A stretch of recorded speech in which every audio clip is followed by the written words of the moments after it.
L'ultime au revoir d'une nation à ses champions. Recouvertes du drapeau guinéen, les dépouilles arrivent une à une au stade du 28 septembre. Devant chaque cercueil, des portraits, ceux des 8 joueurs, du médecin et du chauffeur de l'Étoile de Guinée, décédés brutalement jeudi dernier dans un accident de la route à Timbo. Proches, sportifs, hommes politiques, tous sont tenus à honorer la mémoire des victimes. L'Étoile de Guinée est aujourd'hui décimée, mais pour le président du club, pas question de tirer un trait sur le championnat. Nous sommes obligés de continuer à jouer. Nous avons l'obligation, en termes sportifs, de jouer ce championnat. Sinon, ce sera un manque de respect pour la mémoire de ceux qui sont partis.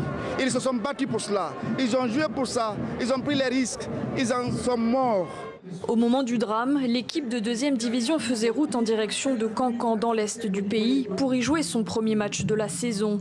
27 personnes étaient à bord du minibus, 16 sont toujours soignées à l'hôpital.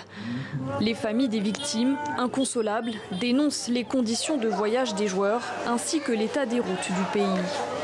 Nous demandons au gouvernement de prendre des mesures pour ne plus faire voyager les joueurs dans des véhicules non adaptés.